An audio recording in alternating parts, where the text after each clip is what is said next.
John, I'm running around like a headless chicken. I'm a business owner. What the hell do I do to make sense of this all?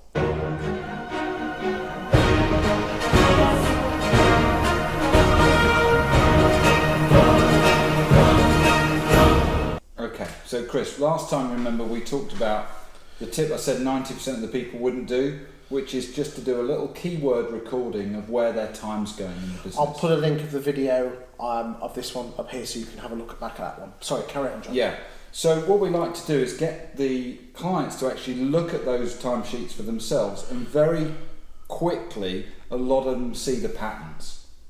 And the patterns we're interested in are things like, well, where am I actually just simply wasting time? And there's unfortunately quite a bit of that, if we're honest. No point being a good boy and pretending that everything's okay, and then when you look at the analysis, it doesn't teach you anything. No. Then you go straight back to your bad habits. So you've got to put your bad habits down. That's the first bit of discomfort you've got to get over. The second thing is then, once you've identified that stuff, what's going to help you not do it? And here's a crazy tip I picked up from a guy. He said, why don't you schedule your faffing time into your diary?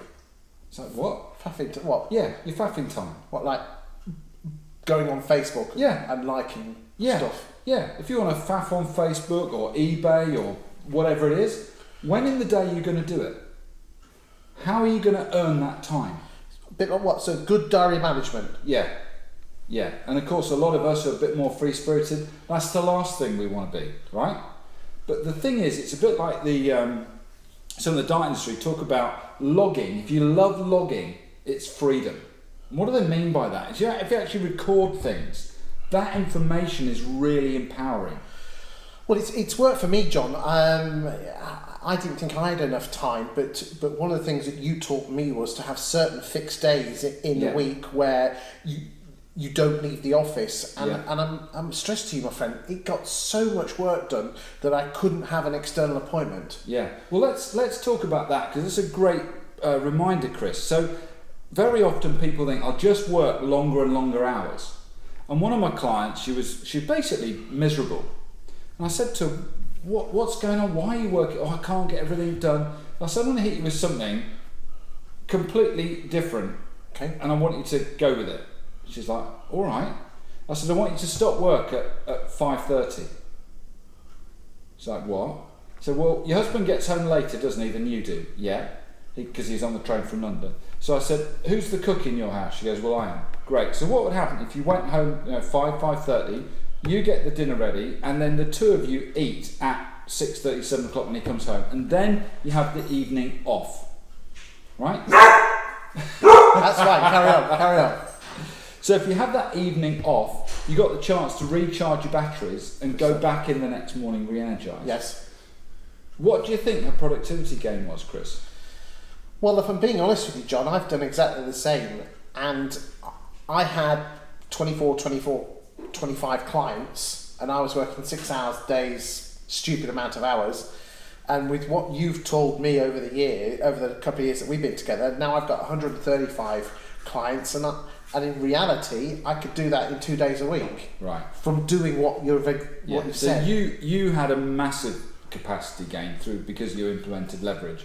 But her simple move of cutting down the hours and then operating more structured in the hours she worked, she reckons she gained 30%. Wow.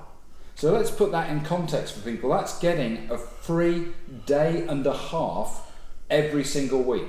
A free day and a half.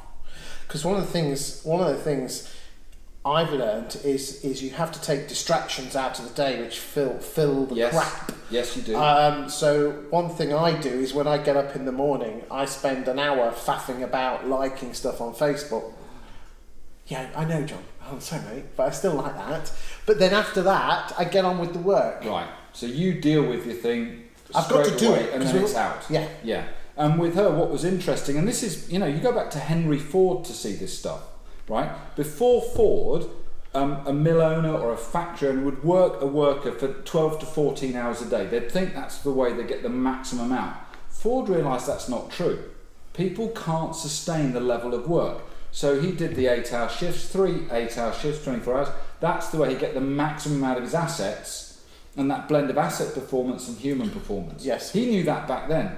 Yet now we seem to have decided, no, I can work longer than 8 hours and still be productive. It just isn't true. I'd be straight with you. I sometimes slip, and I'm sure people out here, you put the extra hours in, but in reality, you sometimes, well, most of the time, you get less done, don't you? Yeah. You're not, if we're really honest and look at the rate at which the work gets done, the quality level of the work that gets done, the speed of the thinking that gets done, actually, we're kidding ourselves much of the time. You're much better off to gate the work. Put your faffing time in. If you need to look on Facebook at 10:30 in the morning, put half an hour in for that. You'd be better off working 9 to 10:30 straight, half an hour breather. That takes you, 11 o'clock, 11:30 to 12:30 straight.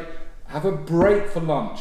Do another hour and a half break, take another. So actually having 6 productive hours. I didn't believe any of this when we got together. Of course. But this stuff works. And the funny thing is, sometimes I slip back to the old ways and realise I'm getting less done by working more hours. Yes, which is crazy, right? But true. So true. And then bring it back and actually realise, come on, let's get this sorted out. Yeah. Now, if you match these slots, these 4 slots, and you can break them down in micro slots if you want to, like 45 minutes, with your to achieve list. Yes. Yeah. And match it on a daily basis. And at the end of the day, you tick off what you've achieved.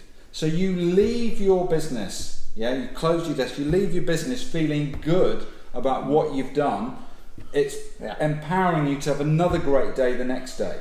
Because I'm a big fan of to-do lists, and I like to rule things off, and then at the end of the day rewrite it for the morning. Yeah, because what you're saying to yourself at an unconscious level, look at everything I've done. I'm a genius. I've done a great job. Okay. This is important for us to feel good about what we do. So you come back in the next morning with the energy that you always wanted to have. But if you've just done 4 12-hour days, what's your Friday going to be like?